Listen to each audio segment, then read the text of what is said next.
오늘은 시편 50편 23절 말씀을 가지고 감사로 하나님을 영화롭게 하는 사람들이라는 제목으로 말씀을 전합니다. 오늘은 북미 최대의 명절인 추수감사절입니다.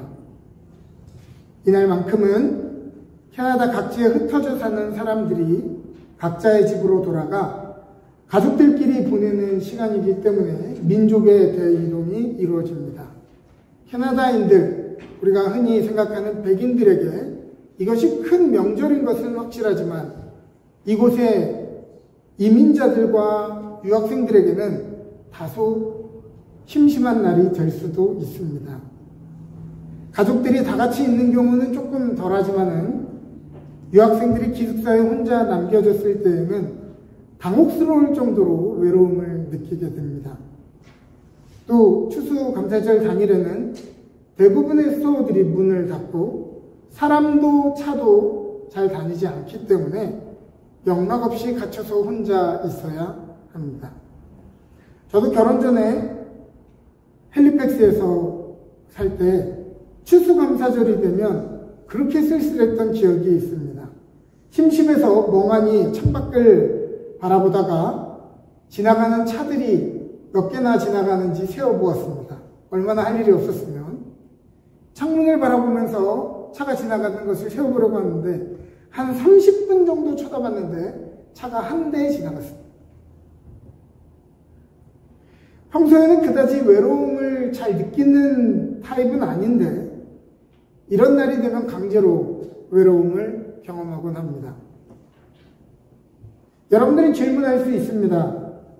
나는 캐나다 사람도 아닌데 왜 백인들의 명절을 기념해야 하나?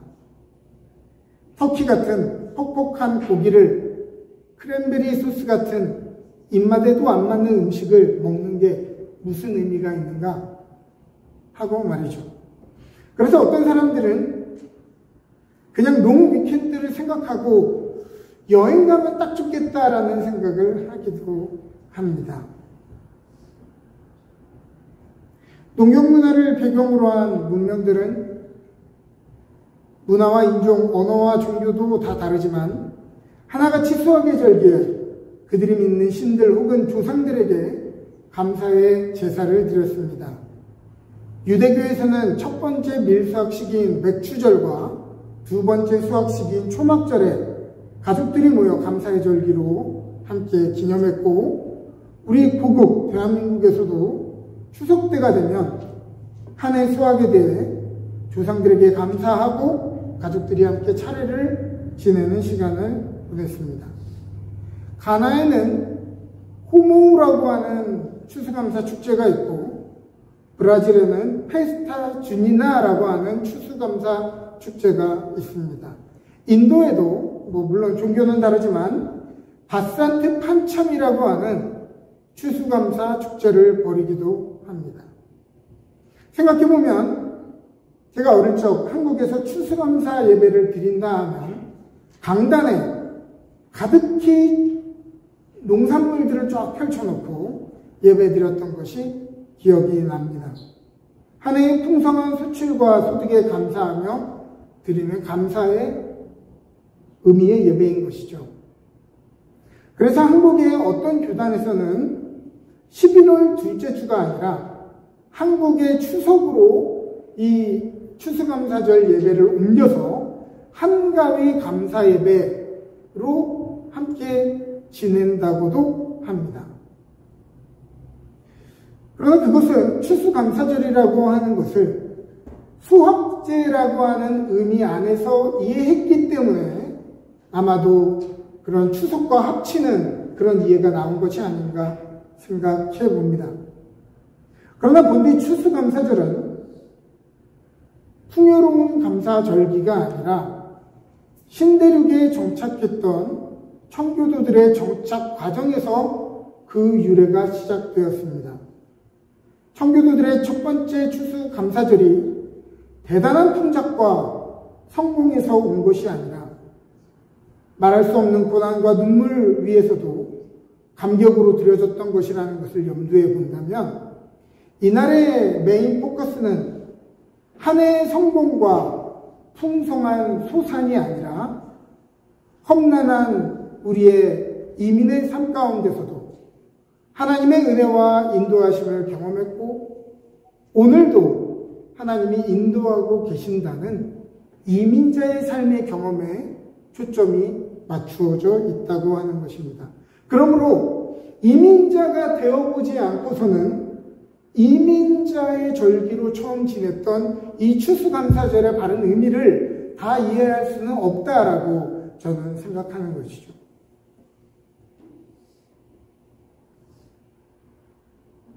그러므로 우리 조상은 200년간 이 땅에서 뿌리내렸던 백인들도 아니고 터키도 셰퍼드 파이도 구워 먹지 않지만 2025년 오늘을 살아가는 우리에게 땡스기빙 데이가 여전히 생생한 의미를 주는 것은 이 땅을 살아가는 모두가 환영받지 못했던 이방인이었으며 그 중에 하루도 은혜 없이는 살 수 없는 자들임을 기억하는 날이기 때문입니다. 그렇죠. 추수감사절은 모든 이민자들의 축제요. 오늘 이민자인 우리들의 축제인 것입니다. 1620년 9월 6일 메이플라워호에 25명의 선원과 102명의 청교도들이 신대륙을 향해 떠났습니다. 호기롭게 신앙의 자유를 위해 떠났으나 그들을 기다리고 있었던 것은 하나님의 평탄한 인도와 은혜를 충만히 경험하는 상황들만은 아니었습니다. 메이플라워는 포도주를 운반하던 무역선이었죠. 그래서 원래 정원은 40명 정도가 타면 꽉 차는 데였습니다. 그런데 127명이 탔으니 항해하는 내내 얼마나 배가 불안했을지 그리고 얼마나 답답했을지 프라이버시는 없고 얼마나 번잡했을지 생각해 보게 됩니다. 과거에 이민 오신 분들은 당연한 말일 것이고 더 나은 시기에 오신 분들도 처음 이곳에 캐나다에 왔을 때 아마도 열악한 한국에서의 삶보다 열악한 환경에서 아마도 시작하셨을 것입니다. 낡고 허름한 아파트, 사생활의 공간이라고는 찾아볼 수 없는 그러한 삶을 경험하셨을 수 있죠. 아파트에 방이 몇 개나 됩니까? 그런데 그 방들도 우리 자녀들에게 양보하다 보면 우리 어른들은 혼자 커피 마실 공간도 없는 것이죠. 저도 오늘 자꾸 헬리팩스 얘기가 나오는데 제가 헬리팩스 흑인 슬럼가에서 살았는데요. 한 달에 렌트비 400불짜리 아파트에 살았습니다. 그때 생활비가 없어서 그 소비스 같은 데 가면 1불에 야채 썩은 거 모아놓은 거 있잖아요. 그런 거 사다가 먹었어요. 돈이 없어가지고. 그리고 길을 지나가다가 당연히 흑인 동네에 살았기 때문에 흑인 형아들에게 수도 없이 돈을 뺏겼어요.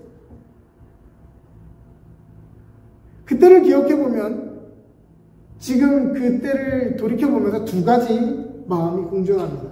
첫 번째는 내가 그때 무슨 깡으로 거기서 살았는지 어떻게 그런 결정을 했는지 하는 그런 철렁 내려앉는 마음이 하나이고 또 하나는 그렇게 시작했던 나의 삶이 오늘 얼마나 과분한 것들을 많이 받았고 얼마나 좋은 시대를 살아가고 있는지를 깨닫게 되는 것입니다. 제가 그 숙소에서 교회까지 자전거로 한 20분 정도 걸렸는데요. 겨울에는 길이 미끄럽잖아요. 몇 번이고 넘어졌던 기억이 납니다. 다른 사람들은 똥차라도 있어서 겨울에 차 타고 다니는데 나는 차 한 대 없어가지고 자전거를 타면 이렇게 넘어지고 까지네 하며 서러웠던 마음이 그때는 있었는데 지금은 저희 집에 무려 차가 2대예요. 대단하죠? 얼마나 과분한 것들을 많이 받았는지. 메이플라워는 원래 계획대로라면 3주면 도착해야 되는 여행 일정이었습니다. 그러나 날이 지연되더니 계획했던 것보다 3배 정도 더 뒤인 66일이 지나서야 미국에 도착하게 됩니다. 그것도 원래 계획했던 곳이 아니라 뉴 잉글랜드 매사추세츠에 도착하게 되죠. 원래는 버지니아에 도착해야 되는 항로를 짰는데 태풍도 만나고 무풍지대도 만나다 보니까 여차저차해서 왔는데 전혀 다른 곳에 내린 것입니다. 힘든 항해를 하는 동안 때로는 강한 풍랑에 배가 몇 번이나 부서지고 물이 새기도 했으며 그때마다 엉성하게 큰 목과 나무로 배를 땜질해야 했습니다. 때로는 배가 앞으로 가지 않는 무풍지대를 몇 주 동안 경험해야 했죠. 그들은 계획대로 순항한 것이 아니라 내일을 알 수 없는 불확실함 속에서 불안한 여정을 보냈던 것입니다. 이민의 삶이라는 것은 이 메이플라워호와 비슷하다고 생각합니다. 생활 물가가 계획된 우리의 버젯을 훌쩍 뛰어넘어버리고 환율은 널뛰고 이민 정책은 한 달에도 몇 번씩 바뀌고 살면서 우리가 계획했던 타임라인이 우리가 계획한 대로 제대로 된 적이 거의 없다는 것을 깨닫게 됩니다.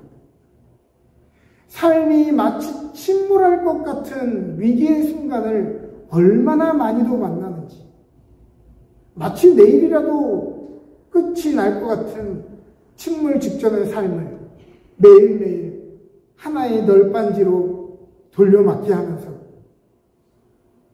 겨우겨우 엉성하게 살아온 이 이민의 여정. 그런데 놀라운 것은 그럼에도 불구하고 침몰하지 않고 우리가 여기까지 왔다는 것입니다. 이 모든 것은 우리 인생을 잘 땜질하며 살아온 우리의 순발력에서 온 것이 아니라 도무지 아무리 생각해도 이해되지 않는 침몰하지 않도록 우리를 붙들어 주시는 보이지 않는 손, 이해하기 힘든 하나님의 은혜 때문이죠. 신대륙에 도착했던 그들을 기다리고 있었던 것은 좋은 환경이 아니라 혹독한 겨울이었습니다.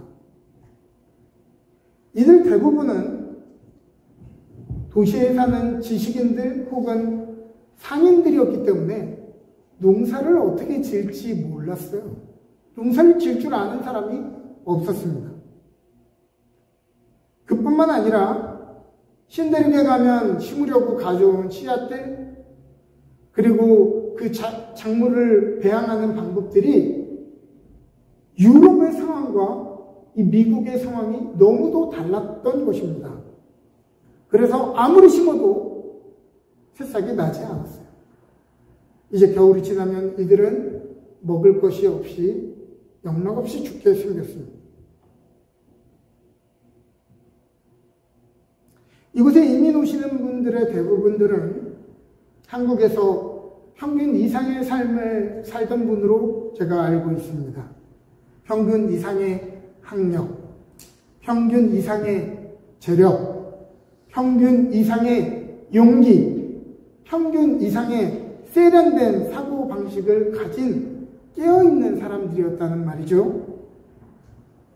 그런데 우리가 힘겹게 이곳에 왔을 때에는 대부분 우리가 한국에서 해왔던 것들, 우리가 준비해왔던 것들은 아무 소용이 없을 때가 많습니다.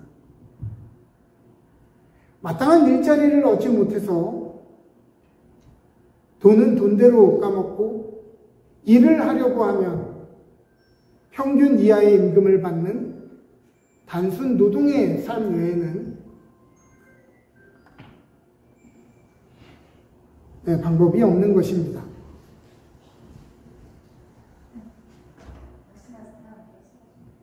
한국에서 우리가 쌓아왔던 경험과 재물과 명예들이 이곳에서는 전혀 통하지 않는 것이죠. 풍요롭고 복된 삶을 위해 길을 떠났지만 풍요로움은커녕 오늘 하루 생존을 걱정해야 하는 삶에 던져진 것입니다. 그러나 여러분들에게 묻습니다. 생각해 보십시오. 지난 여러분들의 이민의 여정을 고꾸라질 뻔한 적이 그렇게 많았어도 한 번도 우리의 삶에 굶지 않고 오늘도 여전히 먹을 것과 입을 것을 가지고 삶의 토종을 가지고 살아가고 있다는 사실이에요. 원주민들이 심을 작물과 재배법을 알려주었지만 첫 해는 아무 수확 없이 버텨야 했죠. 그의 겨울은 괴혈병과 식량 부족, 추위로 인해 절반 이상이 죽게 되었습니다. 더 나은 삶을 향해 나아가면, 믿음의 결단을 하면, 우리가 흔히 그런 생각을 하죠. 우리가 믿음의 결단을 하면 하나님이 모든 것을 책임져 주시고 모든 것이 순탄하게 풀리고 모든 것들이 채워질 것이라는 믿음이 있지만, 그러나 때로는, 아니 거의 대부분은 우리의 생각과는 다르게 고난과 아픔이 있다는 사실입니다.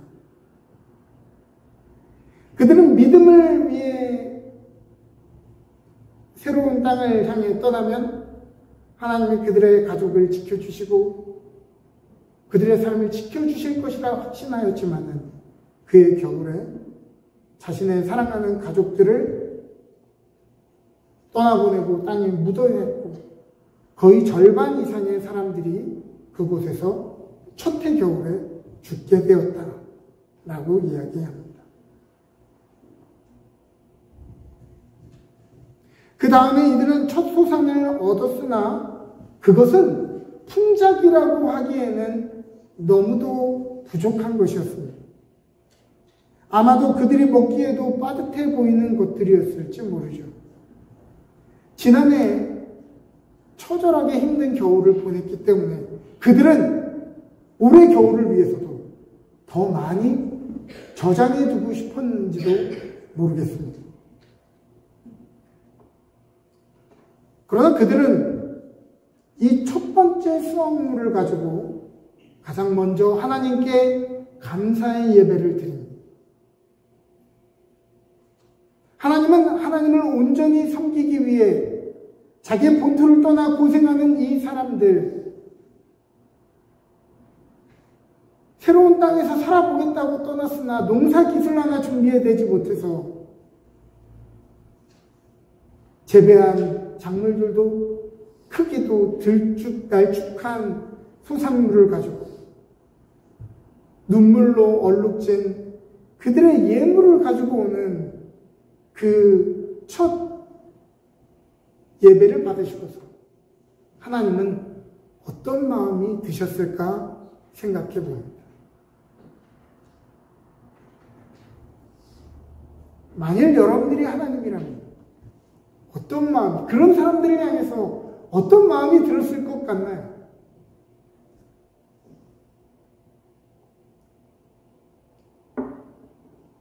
오늘 성경 본문은 우리에게 이야기합니다.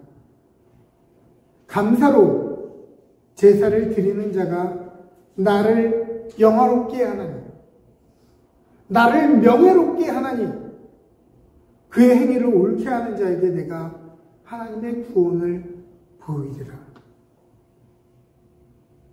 계획대로 다 돼서 더 부강해져서 먹을 것과 쓸 것이 넘쳐나기에 그것들을 멋지게 펼쳐놓고 드리는 감사의 예배가 아니라 오늘 우리의 삶의 소산들은 미약하게 그지없을지라도 삶의 모든 순간에 하나님이 함께 하셨다는 것이 감사제의 이유가 되는 그런 예배의 말입니다. 하나님은 이러한 감사의 제사가 하나님을 자랑스럽게 하고 하나님을 영화롭게 한다고 이야기합니다. 이러한 올바른 길을 걷는 이들에게 하나님의 구원을 보여주시겠다 약속하죠. 출애굽기 20장 6절은 이어서 우리에게 이야기합니다. 나를 사랑하고 내 계명을 지키는 자들에게는 천대까지 은혜를 베푸느니라. 그 눈물의 고백으로 하나님을 영화롭게 했던 청교도들의 후예들이 어떤 복을 받았던가요? 세상에서 가장 풍요로운 비옥한 땅과 여유롭고 넉넉한 삶의 토대를 이어받지 않았습니까? 주님을 영화롭게 한 사람들을 결코 잊지 않으십니다. 여러분 기억하십시오. 주님이 잊지 않는 것은 감사로 하나님을 영화롭게 했던 사람들의 삶을, 그리고 그 가정을, 그 자녀들을 주님은 잊지 않겠다 약속하시는 것입니다. 비록 오늘날 그 후손들이 이기주의와 파시즘으로 잘못된 행보를 잠시 행하고는 있지만, 본디 미국과 캐나다는 자본주의와 군사력으로 세워진 나라가 아니라 이러한 이민자들의 숭고한 신앙과 자유, 공정의 가치 위에 세워진 나라라는 것을 기억하고 다시 겸손을 회복해야 할 것입니다. 과거 한인 이민자들은 이런 얘기가 있었죠. 집보다 교회를 먼저 세웠더라. 한인들이 가는 곳에는 어디든지 먼저 교회를 세웠더라 하는 이야기가 있습니다. 중국 사람들은 뭘 세웠다? 식당을 세웠다. 유대인들은 뭘 세웠다? 은행을 세웠다. 그런데 한국 사람들은, 한국 이민자들은 가는 곳마다 교회를 세우고 믿음의 초소를 세웠다는 이야기가 있습니다. 선배 이민자들의 삶의 중심에 신앙이 있었다는 말이죠. 인종차별의 서름을 너무도 흔하게 받고 자기 몸 건사하지도 못할 만큼 바쁘고 고단한 삶을 살았으며 저임금 고강도의 삶에도 모여서 하나님께 예배하는 것을 목숨처럼 여기고 하나님을 의지했던 사람들, 풍족하지는 않았지만 힘을 다해 감사함으로 하나님을 영화롭게 했던 이들의 후손이 오늘 얼마나 큰 복을 받고 있습니까? 저는 겨우 2005년도에 이곳 캐나다에 왔습니다. 늦게 왔지요.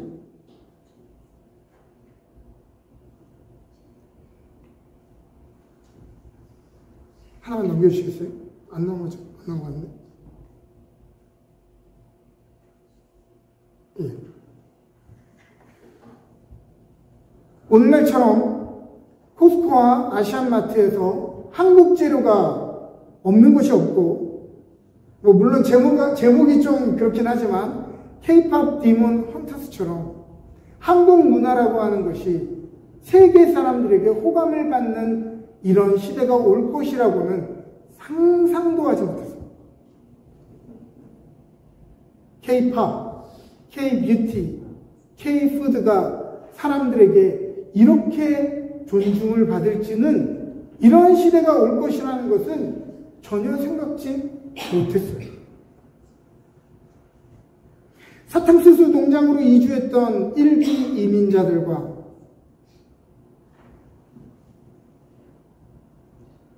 독일의 광부와 간호사로 파견 갔던 이기 이민자들이 오늘날 같은 날이 올 것이라는 것을 상상이나 했을까요? IMF 국가 위기 속에서 한국을 떠났던 제3차 이민자들이 오늘날과 같은 이러한 날이 올 것을 상상이나 했을까요? 다만 그들은 그들의 힘든 시간, 서름과 눈물을 삼키며 하나님을 찬송하고 인적 헌신과 물질적인 헌신으로 교회를 섬기고 하나님을 섬겼을 뿐입니다. 우리 부모들의 헌신이 그들의 섬김이 오늘 후손들에게 복으로 다가오는 것처럼 나만 먹고 살겠다는 이기적인 마음이 우리 자녀들의 삶을 풍성하게 만드는 것이 아니라 감사의 제사를 하나님을 영화롭게 할 때 하나님께서 그들을 잊지 않으시고 우리의 삶과 우리 후손들의 삶을 풍성하게 하실 것이라는 것을 잊지 말아야 합니다. 추수감사절, 우리가 이민자라는 것을 기억하게 해주는 이민자들의 축제입니다. 지난 시간 무엇을 감사할까 감사거리를 쥐어짜낼 필요가 없습니다. 돌아보면 감사가 아닌 것이 없기 때문입니다. 우리가 의지하는 말과 병거가 우리의 삶을 지키고 복되게 하는 것이 아니라 하나님의 은혜에 공명하여 감사로 하나님을 자랑스럽게 하는 사람들, 이러한 사람들의 삶과 그 후손들을 하나님께서 지키시고 보호하신다는 것을 잊지 마시기 바랍니다. 이 시간 우리 함께 기도하겠습니다.